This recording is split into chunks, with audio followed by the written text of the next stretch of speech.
Pregnancy वैसे तो औरतों की लाइफ का एक बहुत ही ब्यूटीफुल फेज होता है, लेकिन इस टाइम पर उनकी बॉडी में 360 डिग्री चेंजेस हो जाते हैं।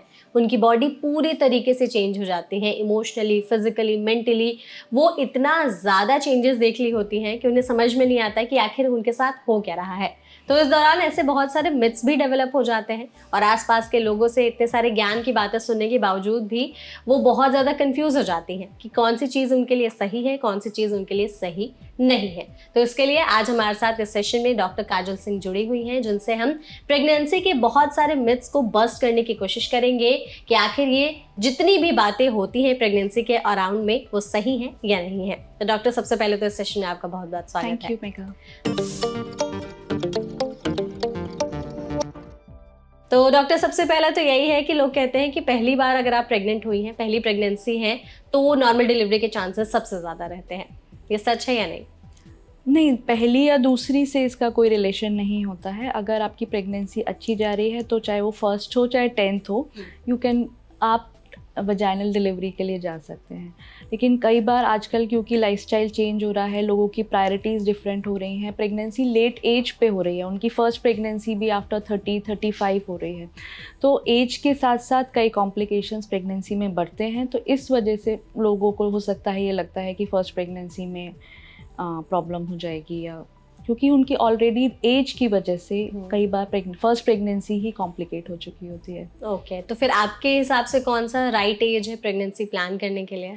देखिए, राइट एज पे मैं कोई कमेंट नहीं करूँगी, क्योंकि every women know the right age, है ना। बायोलॉजिकली अगर हम बात करें तो हाँ, 25 तक प्रेगनेंसी कंसीव करना देखा गया है कि रिस्क फैक्टर्स कम होते हैं। 24 मैक्सिमम 30 तक रिस्क फैक्टर्स कम रहते हैं। 30 के बाद जो है कॉम्प्लिकेशंस थोड़े से बढ़ते हैं, but again it's mother's choice कि वो कब बेबी प्लान करना चाहती हैं। एग्जैक्टली। डॉक्टर, दूसरी चीज़ ये, लोग कहते हैं कि प्रेगनेंसी के टाइम पर ब्लड प्रेशर बहुत ज़्यादा हाई हो जाता है, तो इसे कंट्रोल करना बहुत मुश्किल होता है। ये सही है या नहीं? देखिए, ब्लड प्रेशर का रिस्क होता है जिसको हम हाइपरटेंशन इन प्रेगनेंसी कहते हैं। इसकी कई कैटेगरीज होती हैं। सिंपल ब्लड प्रेशर बढ़ जाता है और कोई कॉम्प्लिकेशंस नहीं होते हैं। कई बार वो ब्लड प्रेशर जो है हमारे बाकी बॉडी ऑर्गन्स को भी कॉम्प्लिकेट कर रहा होता है, उनके फंक्शंस को। और कई बार ब्लड प्रेशर बहुत ज़्यादा बढ़ जाता है जिसकी वजह से पेशेंट को सीजर्स डेवलप हो जाते हैं, तो इस लेवल तक भी पहुंच जाता है जिसको हम प्री एक्लैम्पशियाज और एक्लैम्पशिया, अगर सीजर्स आ रहे हैं तो वी कॉल इट एक्लैम्पशिया। तो ये कॉम्प्लिकेशंस होते हैं। लेकिन हाँ, अगर आप टाइमली अपना ब्लड प्रेशर मॉनिटर करा रहे हैं और जो मेडिकेशंस डॉक्टर ने बताई हैं अगर आप उसको लेते हैं, तो ब्लड शुगर्स को कंट्रोल करना बहुत ज़्यादा मुश्किल नहीं होता है। ओके, तो ऐसा भी है क्या कि ब्लड प्रेशर अगर ज़्यादा रहेगा तो फिर सी सेक्शन ही डिलीवरी होगी, वजाइनल डिलीवरी के चांसेस कम हो जाते हैं? देखिए, अगर कॉम्प्लिकेशंस हो रहे हैं और अगर हमें, देखिए, ब्लड प्रेशर खुद में एक रीज़न नहीं होता है कि जो है आप उसको सिजेरियन सेक्शन ही लेंगे। आप में पेशेंट को, अगर आपको लग रहा है कि हाँ पेशेंट का बेबी सही है, लेबर पेन्स को झेल सकता है, मदर की कंडीशन भी अभी स्टेबल है, तो वजाइनल डिलीवरी में कोई खतरा नहीं है। ओके, और ये भी बोला जाता है कि प्रेगनेंसी के टाइम पर जेस्टेशनल डायबिटीज़ का रिस्क बढ़ जाता है। जी बिल्कुल बढ़ जाता है, क्योंकि प्रेगनेंसी में कई हार्मोन्स ऐसे बनते हैं जो इंसुलिन का काम को कॉन्ट्राइंडिकेट करते हैं, मतलब कॉन्ट्रा इंसुलिन इफ़ेक्ट एक आता है ताकि बच्चे को शुगर्स मिल सकें।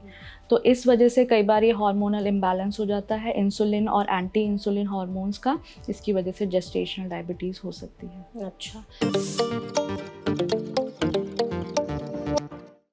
तो ये एक और है मिथ कि कहा जाता है कि अगर आपकी डिलीवरी बहुत ज़्यादा लेट हुई है, मतलब अगर लेबर पेन बहुत टाइम तक नहीं आ रहे हैं, तो उसकी वजह से बच्चे में कॉम्प्लिकेशंस हो सकते हैं।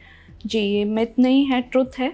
क्योंकि देखिए, जब हम पेशेंट का आती है हमारे पास तो हम उसको एक एक्सपेक्टेड टाइम ऑफ डिलीवरी देते हैं, ईडीडी, या पेशेंट हमसे पूछता है डिलीवरी की डेट क्या है, तो वो ईडीडी जो होती है वो 40 वीक्स की होती है। मतलब जो डेट है उस टाइम पे, उस दिन पेशेंट की जो प्रेगनेंसी है वो 40 वीक्स की हो चुकी होगी।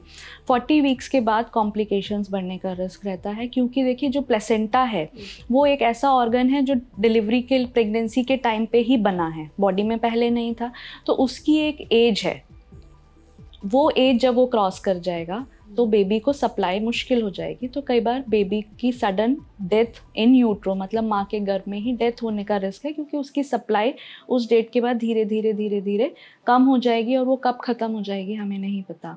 तो उस टाइम पे हम और भी 2 हफ्ते कई बार देखते हैं, अगर सब कुछ सही चल रहा है, पेशेंट हमें बार बार दिखाने आ पा रही है, हम बेबी को चेक कर पा रहे हैं, अल्ट्रासाउंड करके देख रहे हैं, पानी बच्चे के चारों तरफ का जो पानी है वो सब सही है, तो हम उसको और 2 हफ्ते तक छोड़ देते हैं। और अगर नहीं सही है तो अगर हमें सही नहीं लगता है तो हम दोनों तरीके से डिलीवरी करा सकते हैं। हम कुछ मेडिकेशंस की मदद से उनका लेबर इंड्यूस करते हैं ताकि नॉर्मल वजाइनल डिलीवरी के लिए वो जा सके, और नहीं तो अगर और कोई कॉम्प्लिकेशन भी है तो सिजेरियन।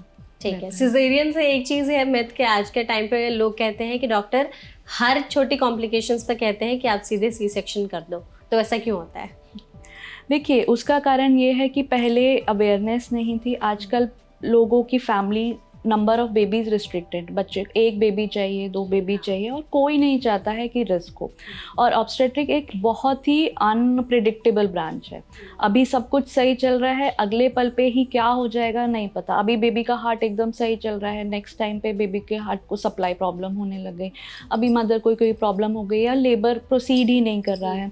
तो कोई भी नहीं चाहता है कि जो है एक कॉम्प्लिकेशंस को डेवलप किया जाए। तो हल्का सा भी कई बार लगता है कि प्रॉब्लम हो सकती है, तो फिर सिजेरियन की सलाह देनी पड़ती है, क्योंकि खुदा ना खास्ता अगर कोई कॉम्प्लिकेशन हुआ तो फिर कौन जिम्मेदार है उसके लिए। ये भी कहा जाता है कि अगर बच्चे ने पेट में पूप कर दिया है या बच्चे का सर उल्टा हो गया है तो सीधे सी सेक्शन ही करना पड़ेगा। देखिए, अगर बेबी ने पूप कर दिया है, जिसको हम मेकोनियम कहते हैं, तो अगर वो है तो इसका मतलब ये बेबी पूप तभी करता है जब वो स्ट्रेस में है। अच्छा। हाँ, तो अगर उसने पूप किया है तो वो बच्चा ऑलरेडी ही स्ट्रेस में है, मदर के अंदर उसको प्रॉपर एनवायरनमेंट नहीं मिल पा रहा है। तो उस टाइम पे जितना जल्दी हो सके उस तरीके से बेबी को बाहर निकालना होता है।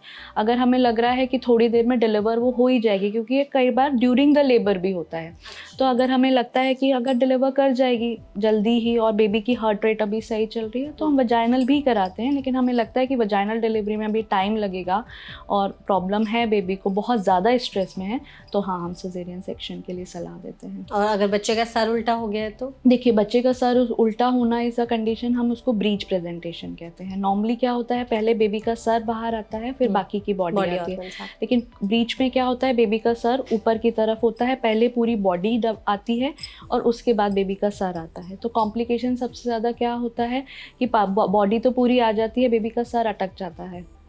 तो इस वजह से अगर लगता है कि बेबी का साइज़ छोटा है, मदर का पेल्विस अच्छा है, सब कुछ सही जा रहा है, तो वजाइनल डिलीवरी भी होती हैं। लेकिन अगर फर्स्ट प्रेगनेंसी है, क्योंकि वजाइनल एरिया बहुत टाइटन अप होता है, बेबी का सर अटकने का रिस्क ज़्यादा होता है, तो हाँ, caesarean section again is the safer option. Okay. तो बेबी का सर उल्टा होने के पीछे कहा जाता है कि मदर अगर स्लीपिंग पोजीशन सही नहीं रखती हैं, दूसरे करवट में सोती हैं, गलत तरीके से सोती हैं, इस वजह से बच्चे का सर नहीं, उल्टा सोने से मदर के सोने से बेबी की पोजीशनिंग का कोई मतलब नहीं होता है, वो अलग फैक्टर्स होते हैं। इन जनरल हम लोग मदर को ये सलाह देते हैं कि बाएं करवट, लेफ़्ट साइड की करवट लेके वो सोएं, क्योंकि जो पीछे हमारी जो मेन वेसल्स होती हैं वो पीछे की तरफ होती हैं। तो जब अगर माँ चित लेटेगी तो जो बच्चा है और बच्चेदानी की वजन की वजह से वो दब जाती हैं, तो सप्लाई कम हो जाती है। तो उल्टे हाथ की करवट लेटने से क्या होता है, वो जो प्रेशर है मेजर हमारी वेसल्स पे वो रिलीज़ हो जाता है, तो मदर को भी सप्लाई अच्छी होती है पैरों में और बेबी को भी सप्लाई अच्छी होती है। और ये भी बोला जाता है कि अगर ट्विंस है, ट्रिपलेट्स है या ज़्यादा बच्चे हैं तो हमेशा सी सेक्शन ही कराना पड़ता है। नहीं, इट्स अ मिथ, हमेशा नहीं कराना पड़ता है। अगर बेबी की पोजीशन, दोनों बेबीज़ की पोजीशन सही हैं तो वजाइनल डिलीवरी भी हो जाती है। ओके। और हमेशा एपिड्यूरल लेने से नॉर्मल प्रेगनेंसी के चांसेस कम हो जाते हैं या फेल हो जाते हैं? नहीं, फेल नहीं होते हैं। नॉर्मल डिलीवरी तो हो जाती है, लेकिन असिस्टेंट डिलीवरी आपको के रिस्क ज़रूर बढ़ जाते हैं। असिस्टेंट डिलीवरी आप तो फॉरसेप्स लगाने पड़ते हैं, या नॉर्मल हम वैक्यूम, जो हम बात करते हैं वैक्यूम डिलीवरी, वो ज़रूर करानी पड़ जाती हैं। उसका रिस्क कहीं ना कहीं डेवलप हो जाता है जब आप एपिड्यूरल ले रहे हो, लेकिन नॉर्मल का रिस्क कम हो जाता है, ऐसा कुछ खास नहीं है। ओके। और अगर एक बार सी सेक्शन हो गया तो हर बार सी सेक्शन से ही बच्चा डिलीवर होगा? नहीं, ये भी एक मिथ है। अगर सी सेक्शन अगर आपका हुआ है और दूसरा अगर वो कोई कॉम्प्लिकेशंस उसमें डेवलप नहीं होते हैं दूसरी प्रेगनेंसी में, और आपका इंटर सिजेरियन जो वो है इंटरवल, मतलब एक सिजेरियन और अब जब दूसरा होने वाला इंटर प्रेगनेंसी की अगर हम बात करें, अगर वो 18 महीने से ज़्यादा है तो आपकी वी बैक हम उसको बोलते हैं, वजाइनल बर्थ आफ्टर सिजेरियन, तो उसको हम वी बैक का नाम देते हैं। तो वो होता है, लेकिन प्रॉब्लम क्या होती है कि उसमें थोड़ा सा मॉनिटरिंग हमें ज़्यादा करनी पड़ती है। तो सिर्फ ऐसे ही सेंटर्स पे वो डिलीवरी हो सकती है जहाँ पे आपके पास एक प्रॉपर वर्कफोर्स, एक प्रॉपर टीम है जो उस पेशेंट को properly through out the labour अच्छे से मॉनिटर कर सके। कहीं यूट्रस के जो वो हैं स्टिचेस हैं, स्टिच लाइन है, वो वीकन तो नहीं हो रही है, स्ट्रेच तो नहीं हो रही हैं, बेबी को कोई प्रॉब्लम तो नहीं हो रही है, तो if everything is going well we back होता है। ओके ये भी बहुत ज़्यादा रहता है कि अगर सी सेक्शन हुआ है जिस टाइम पर जहाँ स्टिचेस लगे हैं वही स्टिचेस खोल के दोबारा वहीं से बच्चा डिलीवर किया जाता है, या देखिए जो स्टिचेस हमें दिखाई दे रहा है ऊपर का स्किन का हमें दिखाई देता है, तो ऑब्वियस बात है हम दूसरा एक स्कार क्यों बनाएंगे, तो हम वहीं से उसको ओपन करते हैं, लेकिन अंदर हमें कोई ऐसे स्टिचेस नहीं दिखाई दे रहे होते हैं अलग से। यूट्रस पे हाँ, क्योंकि आपने जहाँ स्टिचेस लगाए होते हैं वहाँ पे यूट्रस की थोड़ी सी एक थिकनिंग हमें मिल जाती है, पता चल जाता है कि हाँ लगा हुआ था, तो हाँ हम उसी जगह पे खोलेंगे, दूसरी जगह पे क्यों वीक करेंगे किसी एक चीज़ को। राइट। एक और है कि बहुत ज़्यादा वेट गेन करने से प्रेगनेंसी कॉम्प्लिकेटेड हो जाती है। हाँ, वेट गेन से कई चीज़ें रिलेटेड हैं, क्योंकि हमने अभी बात की कि वेट गेन भी अलग, हर एक पेशेंट के लिए अलग अलग है। अगर वो पहले से ही ओवरवेट है तो उसकी वेट गेन की लिमिट अलग है, और वो नॉर्मल वेट गेन की है तो उसकी वेट गेन की लिमिट अलग है। तो ये उसकी वजह से जेस्टेशनल डायबिटीज़ का एक रिस्क बढ़ता है, ब्लड प्रेशर इंक्रीज़ होने का रिस्क बढ़ता है। बेबी को भी सिर्फ अगर कुछ भी नहीं है, सिर्फ ओबेसिटी है, जेस्टेशनल डायबिटीज़ नहीं हुई, ब्लड प्रेशर नहीं हुआ, तो ओबेसिटी खुद में ही कई केमिकल्स को इम्बैलेंस कराती है, इन्फ्लेमेटरी चेंजेस कराती है बॉडी में, जो बेबी के लिए नुकसानदायक होता है। ओके और बच्चे के गले में अगर कॉर्ड फंस गया है तो फिर नॉर्मल डिलीवरी नहीं हो सकती है? नहीं, ऐसा नहीं है। अगर बच्चे के गले में कॉर्ड अराउंड द लूप हम उसको बोलते हैं, अगर वो सिंगल लूप है तो हम वेट करते हैं। वो कई बार बच्चे के साथ डिलीवर होते हुए वो अपने आप ही स्लिप आउट हो जाती है और कोई प्रॉब्लम नहीं करती, पर अगेन मॉनिटरिंग ज़रूरी है। अगर आपको लग रहा है कि कॉर्ड की लूप की वजह से कॉर्ड की लेंथ भी छोटी हो गई और बच्चे को नीचे ही नहीं आने दे रही है, तो उस टाइम पे प्रॉब्लम होगी, लेकिन otherwise cord around the loop की सिंगल लूप की वजह से कोई प्रॉब्लम नहीं आती है यूजुअली। ओके लास्ट है हमारे पास कि नॉर्मल डिलीवरी के बाद जो स्टिचेस लगाए जाते हैं तो उसकी वजह से हीलिंग बहुत ज़्यादा पेनफुल हो जाती है वजाइना में। देखिए हीलिंग तो अपने आप नॉर्मल जो बाकी बॉडी पार्ट्स में होती है वैसे ही होती है, लेकिन उस टाइम पे एक चीज़ अगर पेशेंट फॉलो कर ले, अगर उसको ये सलाह मिल जाए, एक होता है सिट्स बाथ। सिट्स बात एक तरीके से एक सिकाई होती है जिसमें हम पेशेंट को बोलते हैं कि एक तसला या एक पॉट ले ले जिसमें वो बैठ सकें साफ, उसमें गुनगुना सहने लायक पानी वो ले लें।